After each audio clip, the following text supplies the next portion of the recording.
အင်္ဂလန်ဝိုင်းရဲ့ကစားသမား James Milner ဟာ Premier League ပြိုင်ပွဲသမိုင်းမှာပွဲအများဆုံးကစားသမားအဖြစ်မှတ်တိုင်သစ်စိုက်ထူခဲ့ပါတယ်။၎င်းဟာ Brentford ကို2 ဂိုးမရှိနဲ့အနိုင်ရတဲ့ပွဲမှာပွဲထွက်ကစားခဲ့ပြီးမိနစ်90ရောက်မှလူစားလဲခံခဲ့ရပါတယ်။အခုပွဲဟာ Milner အတွက် Premier League ပွဲပေါင်း654ပွဲမြောက်ဖြစ်ပြီးအင်္ဂလန်ကွင်းလယ်လူဟာ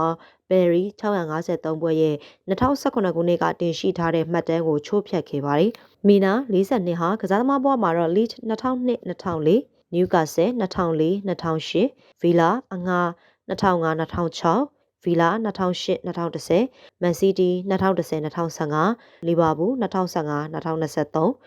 Brighton 2023လက်ရှိအသင်းတွေမှာကစားခဲ့ပါတယ်။ Premier League ပွဲ654ပွဲမှာ League အသင်းအတွက်48ပွဲ Newcastle အတွက်94ပွဲ Villa အတွက်ပွဲ100 Man City အတွက်148ပွဲ Liverpool အတွက်ပွဲ230 Brighton အတွက်35ပွဲရှိခဲ့ပါတယ်။2002နိုဝင်ဘာမှာ League အသင်းနဲ့ Premier League ပွဲဥထွက်ခဲ့က16နှစ်309ရက်သာရှိသေးလို့အဲ့ဒီအချိန်ကပြိုင်ပွဲသမိုင်းမှာဒုတိယအသက်ငယ်ဆုံးဖြစ်ခဲ့ပါတယ်။ပထမဆုံးဂိုးသွင်းယူချိန်မှာလည်း16နှစ်356ရက်သာရှိသေးပြီးအဲ့ဒီတုန်းက Premier League အသက်ငယ်ဆုံးဂိုးသွင်းသူဖြစ်ခဲ့က2005ရောက်မှ Everton ကစားသမား James Morgan ကကြော်ဖြတ်ခဲ့တာဖြစ်ပါတယ်။၎င်းဟာ Premier League 654ပွဲမှာသွင်းဂိုးပေါင်း56ဂိုးသွင်းယူထားပြီးဂိုးဖန်တီးမှု90ဂိုးရှိခဲ့ပါတယ်။